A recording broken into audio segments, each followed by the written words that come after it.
Hello. Trying to see if everything is in order.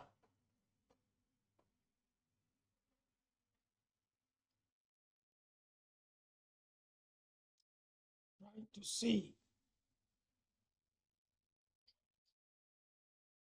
if everything.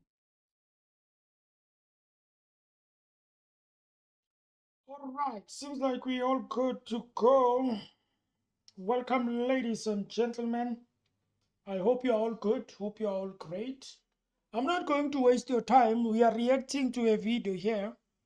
And there is this lady here that was talking, and I want us to take a listen to what she's going to say. She's going to say some very interesting things, which I think they are going to be very interesting even for yourself. All right, let's get to it. Please, if you join the live, if it happens that you click my video or my live, please like the video. I would really appreciate all of that, guys. You know, I'd really appreciate all of that. Please do that as we get into the video, and I hope you are going to enjoy it. Okay, now I'm not going to be like, for example, going to uh, you know start from the beginning of the video. We are going to pick up actually some very important points that she spoke about, and also we are going to see the topics that they were talking about, which I think also it's going to be very important for us to take a look at that. Okay, let me just check. Let me just check the name, because I think I forgot the name of the lady. Let's just see if I can find it. Come on, what are you doing? What are you doing? I'm just looking for a name. I'm not looking for a lot of things. All right, there you go. Let's open here. Oh, the name is political commentator June Hlongwane, right? So let's take a listen to her. Let me not waste your time. Okay, let's get to it. Let's chop off the weakest. Yeah. So that the stronger.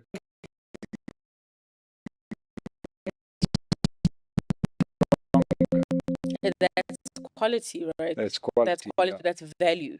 And I do argue this a lot on my page as well, that, when we get into value, it's not free.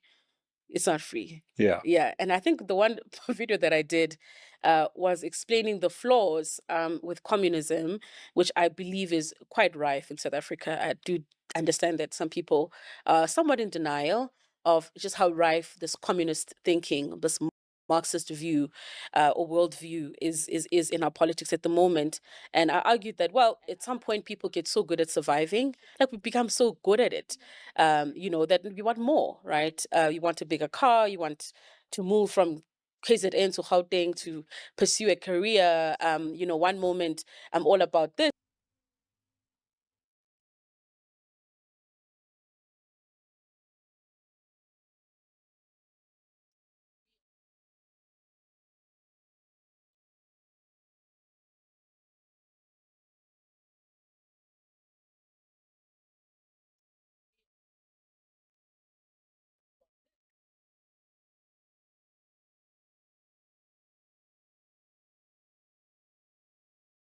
I think it was another quote where they speak about happiness being the pursuit of happiness.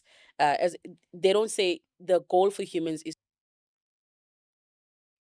Why I'm streaming now? It's giving me problems. What is wrong with this thing? Are you being serious right now? They speak about happiness, the pursuit of happiness. As they don't say the goal for humans is.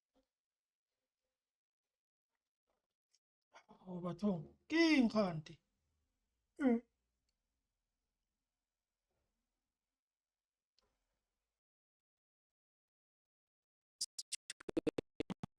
Achieve happiness, but they say is the pursuit of happiness. Okay, let's do this. Meaning I think we we're are gonna be constantly okay. pursuing something. I'm messing up Are you serious right now?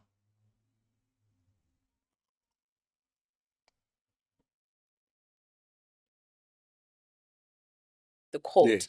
But the point is that the pursuit of life, of life is what keeps us going, Yeah. what keeps us energized. And in communism, that is completely neglected, because at some point, what happens is that this collectivism mindset puts us all in one level.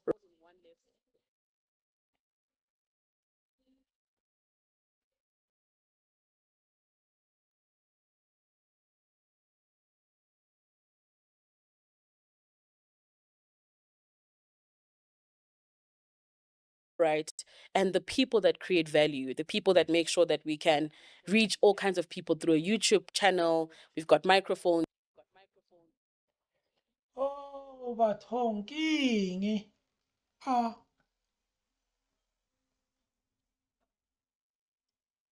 Ah, Bafethu, I don't know what's going on here.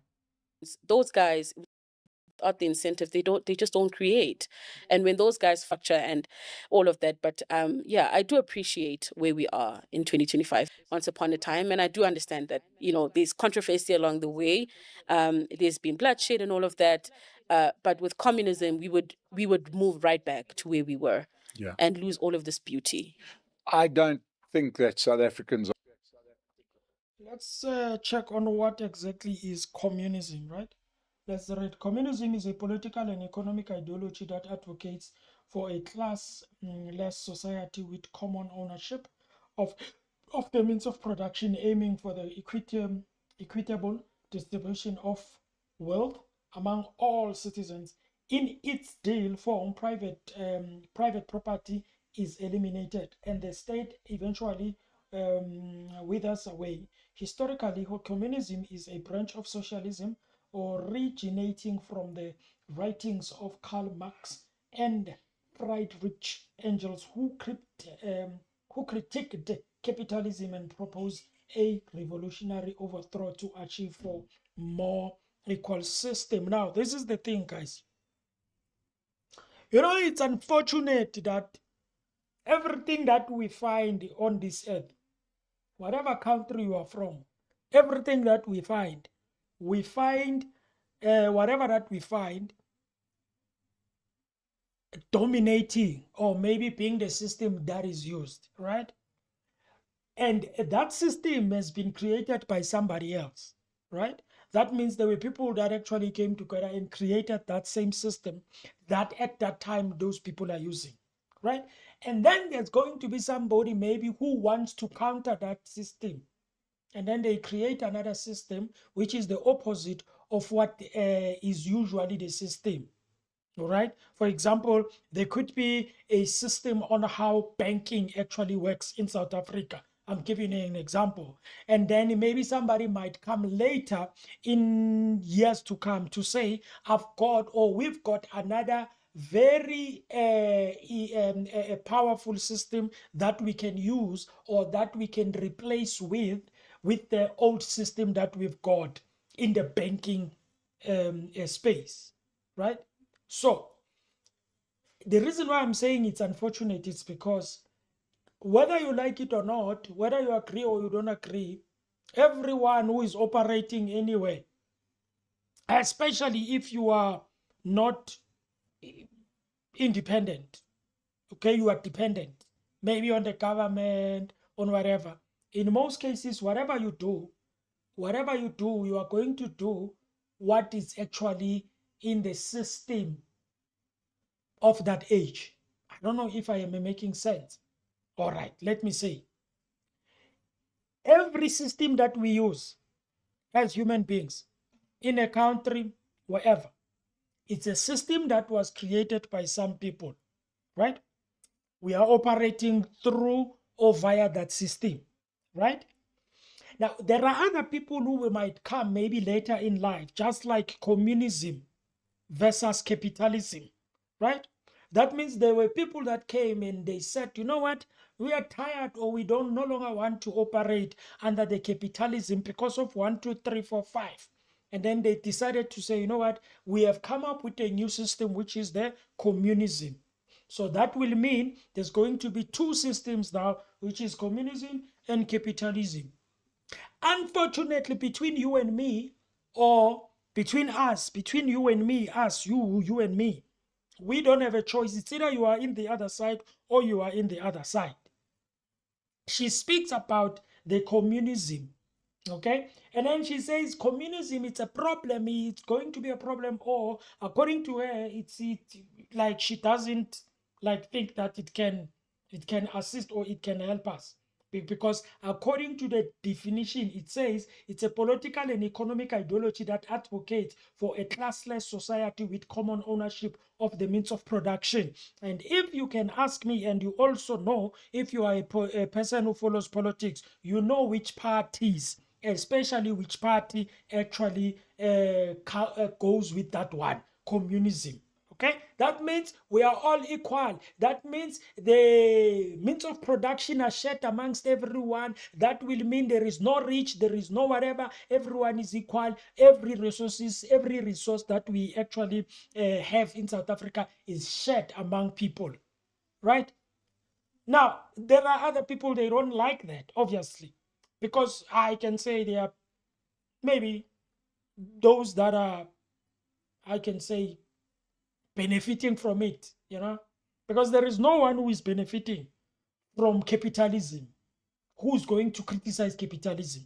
There is no one again who is going to criticize communism. A person who believes in communism, no one will criticize it if they are benefiting from it. You get my point? There's no way. That's why we have debates. And sometimes debates are just debates. Okay? Anyway, let's continue with this. So now you know what is actually communism. Okay? Communism is ideology, economically and everything. Resources are shared amongst everyone and everyone. That means there is no ownership of saying, yeah, you private sector, you own this, you do this. Everyone. In other words, if there is a resource that's supposed to be shared, it's not going to be shared according to the standards of you are rich, you are in the middle. It's shared amongst everyone. That's communism, according to what I'm reading. Yeah. Capitalism. Hi, Baba. They are saying to you, we are going to take most of the resources, and we are going to take it to the private sector, and then they will be doing whatever. Anyway, let me not get into Are great communists. I don't see great source material for communists. I get that. I'll explain to you just the word, you got to be communal. Mm-hmm. Well, if you've got a country with a high crime rate or a high murder rate, is the opposite of good communities. Right, because in a good community, everybody would respect the other people in the community. Therefore, you wouldn't steal their stuff. You wouldn't murder them. You wouldn't have gender-based violence to the degree that we've got. They've always got outliers. You've got a certain number of bad human beings in any society. That's fine. Yeah. But we have got quite a individualistically driven society. I get that, yeah. And I've never seen it being any different. I don't think there ever was a time where we had this wonderful, respectful communal life. I think it sounds nice when you say it, but I don't think it really happened.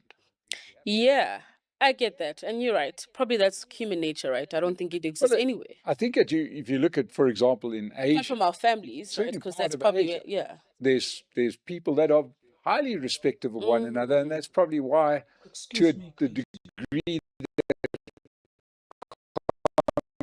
communism has worked anywhere, to the degree it has been a little bit in China, really. Yes, where there's deep respect for your fellow man.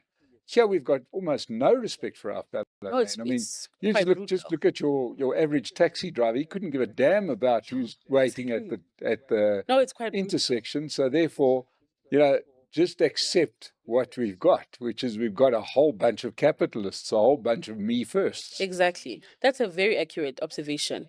Because if you just have to drive around to understand that it's a dog-eat-dog world, that's how some people describe it. And I think the reason I class things as a communist sort of direction is if you understand how people interpret politics, it's leaning on that. And the reason why I've actually understood this more in depth in the last few years is that the way in which our politicians set up the systems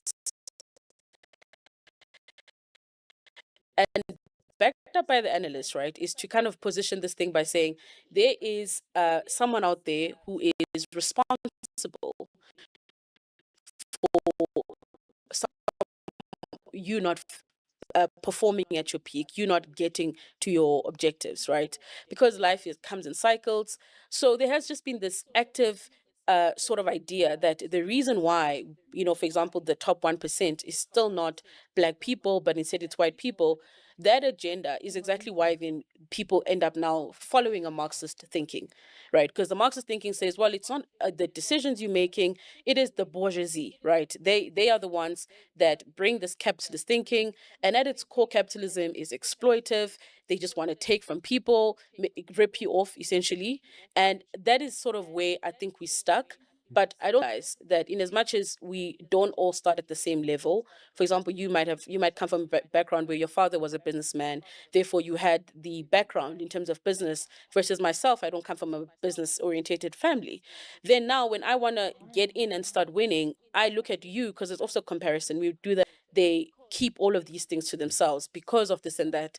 And I think people are just kind of locked in that system. And I'm probably not doing justice in terms of explaining how it actually happens, but I think that's what I mean. Yeah, I can help along with that because it's come to my mind recently, and Yeah. that is that I interviewed the BEE commissioner Mm-hmm. that people can find on the channel. Quite an interesting conversation. Yeah. What was interesting about that is before we were off, he said, "What are we going to be talking about?" So I said, to be honest, this is going to be quite rough because I'm not necessarily one of the biggest fans of the BE mechanism. Not the fact that that represents a small fraction of the white population that's got parents with limitless money, and you grew up in a mansion and you had access to capital if you wanted to start a business. Yes, yeah. Right? For the bulk of people, you operate much like any middle class society. The difference being that our parents were involved in our education to ensure that we had education, which seems to be the problem as I see it in the country. For Not sure. necessarily the education standard, but the parental pressure that it takes. You've achieved educationally, and I presume that's not necessarily because you were at the best private school, but because your parents were behind you. Your parents were behind there saying, "I want to see your report." Yeah, and I agree with the notion that the greatest privilege is to be raised by two parents. Yeah. And that's why I regard myself as a privileged Black woman, because I had mom and dad in the house. And, they've kept it going till this day. And when they raised us so well, but now that we adults now and pursuing families and all of that, they've become a good reference as well in terms of, marriage and all of these other things, which are important. Because now we need to continue, sort of pass on what we learn from them. But if I then take a different path and then do not have children in a family that is structured, my kids are going to have a different outcome to mine. So because of their influence, I've also understood to preserve sort of the structure. And all of this is happening outside of money, outside of gain at all. It's just mom, dad, child, mom, dad being responsible for the child, looking after the child, because I'm like, oh, well, this really seems to be effective. It stops a lot of problems. I don't have to be driving my kid problems. I don't have to be driving my kid who's now a young teen. I don't have to worry about driving her anywhere. You just don't go anywhere. If I'm not there, you're not going. That's just my stance, right? So that is the greatest privilege. But if we overlook those things and only look at, for example, the Rupert example, and only look at the fact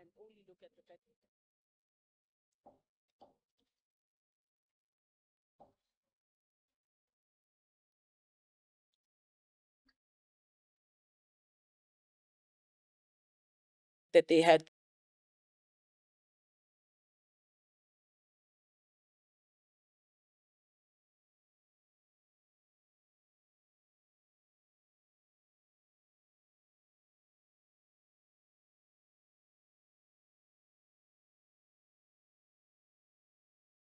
lot has happened, a lot has changed. If we want to now look at events in history that have influenced where we are,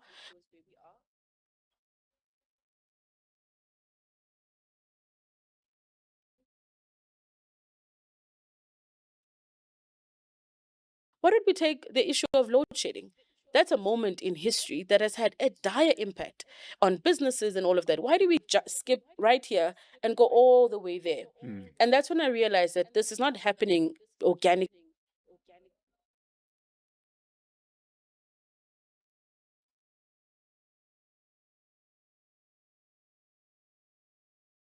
People are not just doing this because it's true. They saying these things because there is an active influence. There's an active sort of agenda, if you can call it that, that is done perfectly. And I saw with Sandile Swana, who you often host here on the Theatre of the Nation as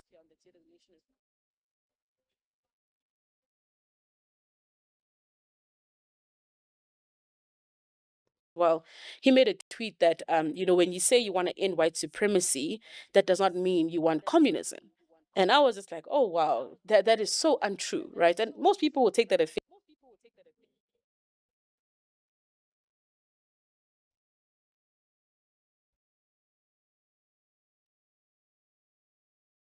value and say, yeah, we just want to white supremacy. We don't mean we want to end, we want to get to communism. So, June, stop with this communism thing. It's not the problem. And I responded to the tweet. I argued with him and I said, well, let's first understand white supremacy and the ideology around white supremacy, which is essentially the end of private ownership, private property, because anything that's around white supremacy is saying that the system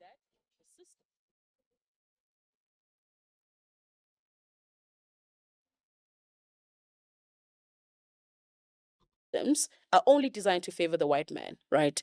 The financial banking systems, the business sector is only designed to favor the white man. And what does the white man? What's their mechanism? They protect property. They protect. They want a strong economy. It's capitalism, right? So if you're saying we want to end white supremacy, but we don't really want to bring about communism, how do you get there without involving the state in a massive way? Because you would need the state to pass laws that would end white. Because if you take away property rights, that is one way in which you can get white people out.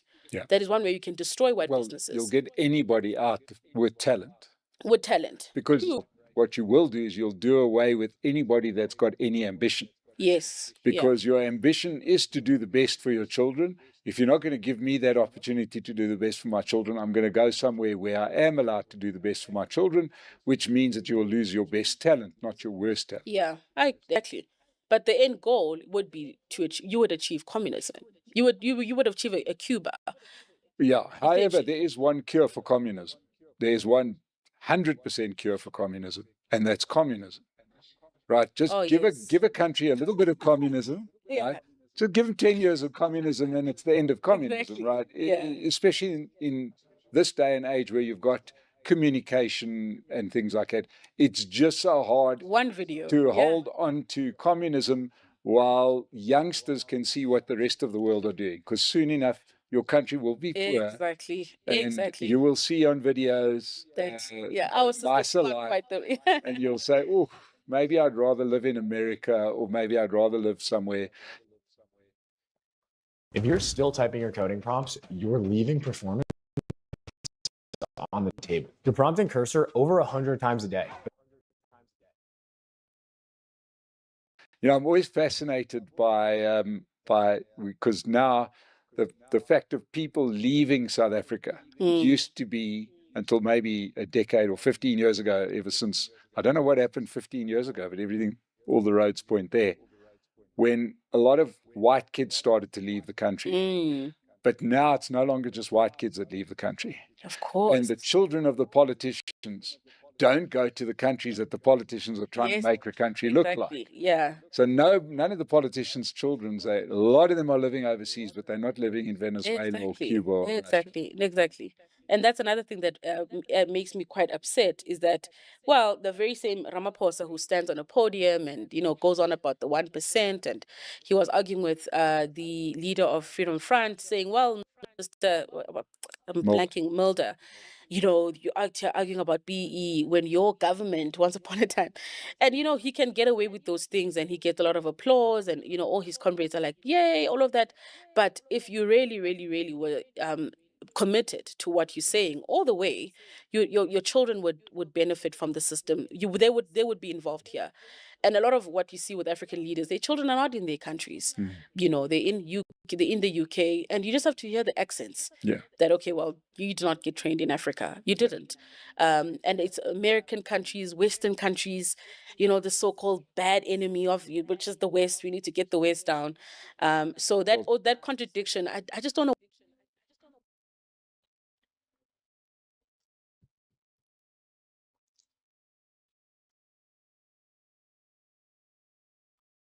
why we overlook it. Yeah. Jacob know why we Zuma's children exactly. can't speak Zulu. And then and they're like, well, yeah, it was because of the apartheid system that had. How many years since you've been living in South Africa? From what we understand, it's been quite some time. And in all that time, you have not, taken the initiative to learn isiZulu, but you live in KZN, for example. And it just shows you that deep down, the response to these things that they put out there, they themselves don't believe it. Because the Julius Malema contrast in terms of the fact that he is a staunch communist, which again is that communal. Well, So once he again, says. let's just go. Is he So a he- staunch communist? So he says. Doesn't live like a communist. Absolutely I think he not. wants communism for everybody else, but not for himself. And the question is, why do we overlook the contrast? Yeah. Why do we? he wants a communism. He wants communism, but he's not living. What is he saying, this guy, bro? That's the problem with politicians, guys. That's the problem with politicians. They say this, and then they do the opposite. All of them, they say this, and they do opposite. Communism, communism, communism, and you look at their lives. Chai Baba, their lives is different. It's not communism. It speaks capitalism. Why is it Anyway. okay that someone can say one thing? Why is that okay? Because even if you look at a minimum wage, Malema probably has businesses all over the place. He is not paying those people the highest salary. He probably is hitting the minimum wage at the limit, right? So you can go on, but it is really upsetting, and hence we do what we do to say, but why is the contrast okay? Why do we accept that? Because this person they're actually taking you for a fool. Why do we agree? Why do we accept that? And it's just an easy response that people do. And I don't know if it's out of laziness. I don't know if it's out of the fact that it's such a complex system. And I think maybe people just do not really have the time, to really invest fully. Because and I often say that if you are in a career, if you're trying to build a career in this country, you have no business supporting anyone who speaks about land expropriation. Like I made a video saying, if you are in what we call the middle class, you have no business supporting those guys at all. They should be the last. You should eliminate them on the basis of their manifesto. Yet, it's almost like it's a virtue to support an ANC and EFF, and I'm still yet to grasp, and I try to talk with as many people on these topics as sensitive as they can be, just to get an understanding. And what I find is that people are just not they just don't get the EFF, for example. Yeah. And I know they are a lot more sympathetic than what people think they are. And they all say the same thing. Oh, don't worry, they'll never do it. And I'm sort of saying, do you really want to take that chance? Do you really think that's a good idea? Just don't give them power. Let's rather just keep them away from the power. Yeah, that's the thing. Because I was reading it was an article a long time ago where this person made the argument that when people listen to this sort of Malema view of the world, which is, people on Twitter say we need to put a Malema in. Malema is going to deal with these racists. Malema is going to, and I think what people tend to think is that when Malema ascends to that level of power, they think he's going to be the same person. They think nationalize banks and nationalize mines and expropriate the land. He's going to have to be a totalitarian, authoritarian dictator. He won't have any other choice, because Mugabe.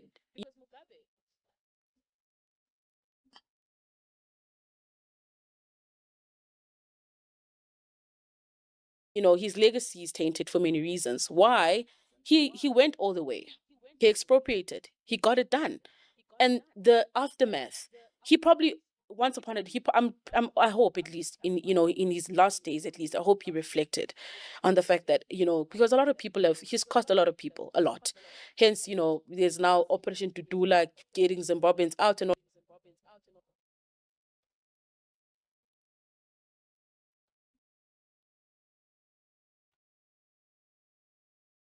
all of that. It started somewhere, and I like the video that you did where you explained the Mozambican way of achieving, or Mozambican way post-independence versus the Zimbabwean way post-independence, and you can point exactly to where it went south.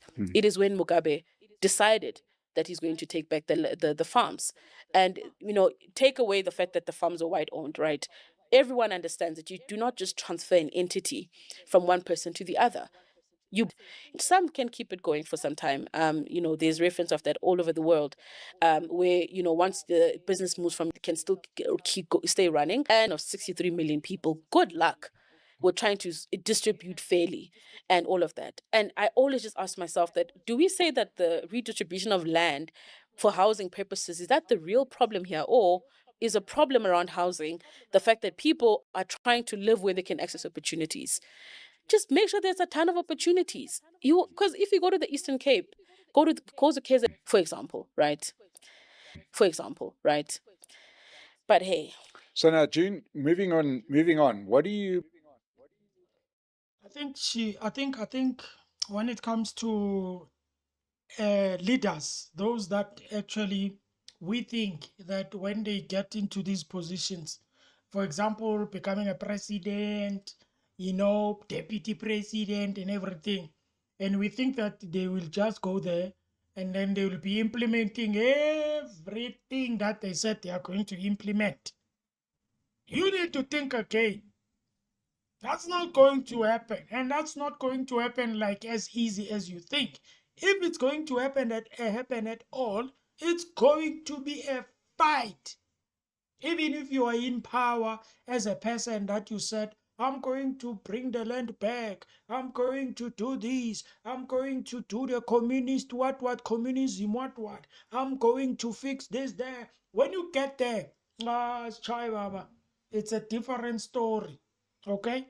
Because you see, guys, one thing that I've noticed about politicians is that they use emotions to run and also to push their political, or to push their organizations.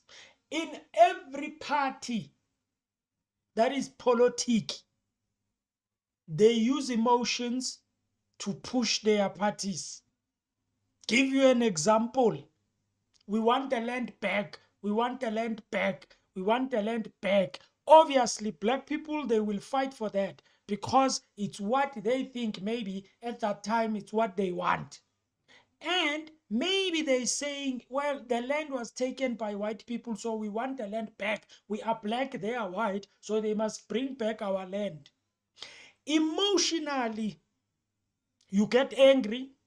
Any person who's going to speak and speak based on the land, or speak about the land and speak to say to you, we are going to stand for the land, we are going to bring back the land. Any person who mentions the land, all of you are going to support that person, because everyone in the black community, they want the land, right? Okay, not all of them.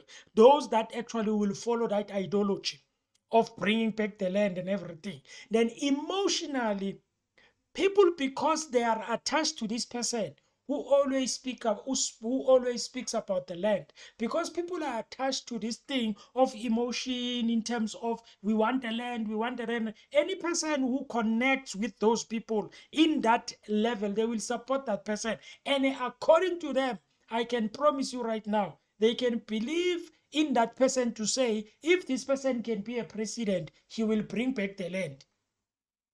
All right? Emotionally, they are thinking that.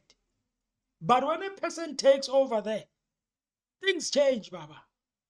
Things change. Okay? And the people change their mind. The next thing, the leader that you thought was going to bring back the land, it's not happening.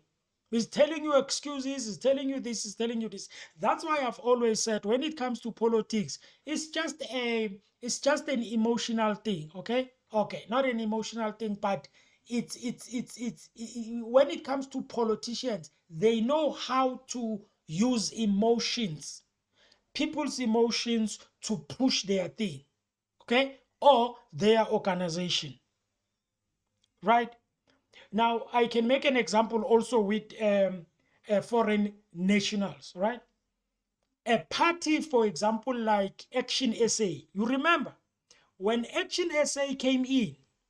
This is a good example. When Action SA came in, they came in as a party where they were saying, hey, we don't want foreigners must go, so our sponsor shops, foreigners must go, we must what, right? Even the Patriotic Alliance, when it came in on that line of saying mabahambe, that means illegal foreigners, they must go. And at that moment, because everyone was thinking about, no man, our sponsor shops are being taken, our sponsor shop are being whatever. Every person emotionally, they related to that party, they related to Gaten Mackenzie, they related to Action SA. That's why at that moment, at that time, I believe that those two parties, they were growing. It was because emotionally people were attached to it. You see, it is the same thing here. When it comes to these leaders, I can promise you guys, all the leaders who are in these politics or who are in these parties, when they get a chance of becoming presidents, one, it's not going to be easy for them to implement whatever that they have promised in their manifestos. To say we are going to do this, we are going to bring this, we are going to change this, we are going to do this and do that. It's just like the MK party when they say we will change the constitution. It's not gonna be easy. They will drag you to court until you lose you don't hear, you guys, you don't know. People, they can do things out there. All right? And I can promise you guys that when you promise people to say, I'm going to do 1, 2, 3, 4, 5, 6, 7, 8, when you are sitting, for example, let's say you win elections, and then maybe you become the president, you are sitting down there. The first things first, they will tell you, they are going to bring reality in front of your face. Okay? They are going to bring reality in front of your face. They are going to tell you to say, listen, we understand your ideologies, we understand what you want to do, but I can promise you, or we can promise you, if you do 1, 2, 3, 4, 5, 6, 7, 8, 9, 10, this is 1, 2, 3, 4, 5, 6, 7, 8 that is going to happen. And guess what, my guy? Guess what, my sister? There's nothing you are going to do. You are going to make your people suffer. That's what they will tell you. And they will give you a picture, or they will paint you a picture for you that is going to make you to look at this thing and be like, yeah, I think they've got a point. Yeah, I don't want my people to suffer. Yeah, I don't want my people to go through this thing. All right? Mr. Mugabe, when he took the land and everything, I am wondering, just like the sister was actually saying to say, I wonder what he actually said at the end of what he did when it comes to the land.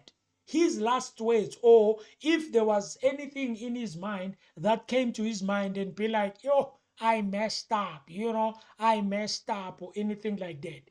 Okay, and one of the things that the lady that was talking here, that she's the what am I saying? The lady that is talking is she actually also says that um, when you do something and you decide, for example, you're saying you are going to take the land, right?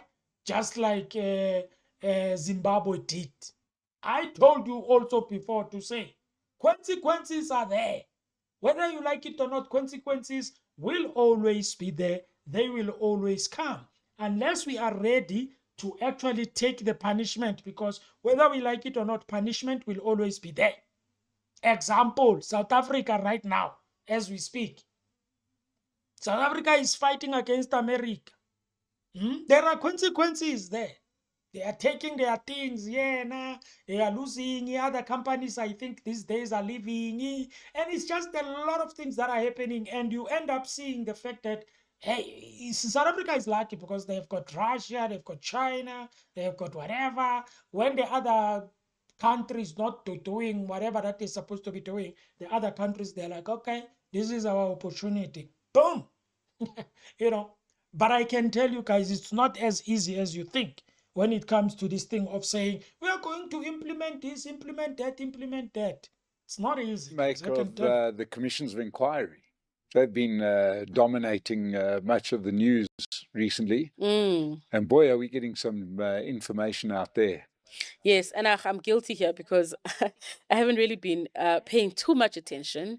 I've just been getting the news as I go. Bonsai has been excellent. He's Yes. been doing excellent deep. And go the tour Yes, side. but I have an understanding of the background and how we got here. And I think it was Bonsai who said that even if the commission doesn't lead to a desired outcome, i.e., people in orange overalls or whatever, what we need to also appreciate about the fact that this information is out there. And I tend to agree with that view that now these revelations are stuck in people's heads.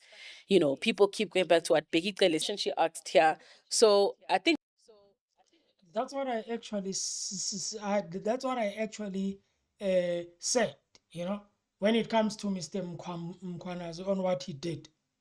I was like, listen, I don't even care if Mr. Mkwanazi, in whatever that he was exposing, he made a mistake by mentioning some people. Maybe there was a story, or maybe there is something that is said which maybe was wrong, and then people, they look at that and then they are like, hi, this Mkwanazi, why is he here not telling the truth in terms of the information he brought? Yeah, this why now is he apologizing? It doesn't matter for me.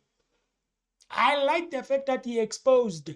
Now people are thinking, now people, they can see the information is out there. We know what has been happening. It doesn't matter whether in the later stage you find out that Mr. Mkwanazi was actually wrong here, was wrong here. But the fact is, he did well by exposing, because that's how you deal with corruption. I've always said it. How you deal with corruption is you expose. You expose and expose and expose. Then you will be okay. That means you bring out the information so that the public knows the information. And when the public knows the information, and then we can think for ourselves. At least we can put the dots together all on our own and say, okay, yeah, this one, it makes sense. Oh, I remember this and that and that. Oh, I remember why that one was fired. Oh, I remember that one was suspended. No wonder he was suspended. Oh, that one, at least you get that idea. This thing of thinking that this thing of Mkwanazi, speaking it, and then he came back later, and then he apologized because of what he said about Mr. Kele, doesn't matter. But the fact that he went on and exposed it, fantastic. That's what we want. People who can be able to say, I'm going to expose. Okay? Not people that are going to protect some people. Maybe, I don't know. that's the positive. In terms of like a in-depth background, I haven't really quite been following, because it's every day and it's hours and hours of content to sit through. But yeah, and it's good that it's topical. It's good that it's out there, and agreeing with Bonsai that people must really what is actually happening in the background. And I hope that people can take all of the revelations to help connect the dots in other aspects, because I did a video. It actually went this morning at the time that we're recording this, looking at gender-based violence, because gender-based violence, there's now this drive to just protest, right, in order to solve it. But if you go just a step further in understanding the cycle of GBV, you get to police and justice. That's where really the make or break, that's the turning point. Not completely, because people humans are humans. There'll always be some outliers, like you pointed out, but the police and the justice phase is critical. Now you can then go back to these Madlanga commissions and all of these revelations. Why perpetrators walk. Other things that I'm focusing on in politics, because I tend to just go off on my own topics. I hope that the people that are watching, they using that to connect the dots. It's for me, that's the most important part. Yeah. I mean, I do understand the justice system's shocking role in gender-based violence, in sort of not putting a strong enough message out there that this won't pay off, because you might end up in jail, whereas in South Africa there's no chance or very little chance that happens. That we have the levels of gender-based violence that we've got. So it can't just be a justice system problem. No. So it's a mapping thing that I did through step 1 to 4. Step 1. Access to education, neglect, because there's also a lot of that, and I see this in my own personal neglect, because there's also a lot of that, and I see this in my own personal my exposure in my personal life around me. That the issue of kids, it's such a big responsibility. A child is a huge responsibility, and there are a lot of people that neglect children. 4 hours, 5 hours, you do not know where the child is. That is a problem, right? Because you do not know where the child is. That is a problem, right? Because 4 hours, a child to be violated, for a child to be hit by a car, God forbid. But these things are happening, right? And that's what we can then say is a root cause. Then we planted, become a behavior. Now, Mike is 15, 16, starts dating, and then starts exhibiting jealousy, which then becomes toxic. Mike is controlling, and so now we can then say this is now a graduation of the root that's now the seed, because of all of the break in the social construct.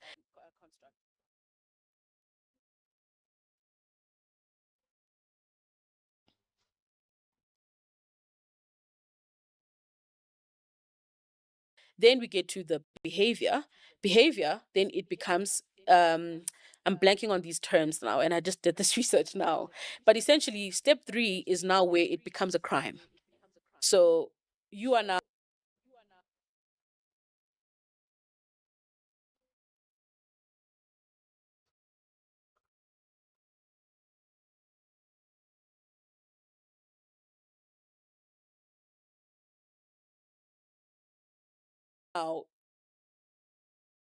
Okay, ladies and gentlemen, listen.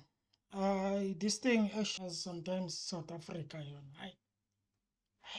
as is fun extreme, but we can't because of network. I don't know what is going on, man. Network is troubling everyone these days. Don't know what is going on. You stream, especially when it comes live and whatever. Oh, it's chai, Baba. You're going to struggle through your stream. You're going to lag. You're going to, if you touch your phone or chai, Baba. I don't know what, but anyway, I just, I thought everything was going to be smooth and so that I can talk a lot. But yeah. Look at this. It's even, it's leggy. Left, right, top to bottom, leggy. All right, thank you guys. You can like here. You are not liking the video, but it's fine. You can like if you liked it and all of that. So I'm done here. I don't know. I guess one day, I think I will stream now when I can see that the network is good. This thing of streaming and you are lagging is just not good, man. You can't talk anyway. You have a good day. You have a good one. Like the video. Subscribe to the channel. We're done.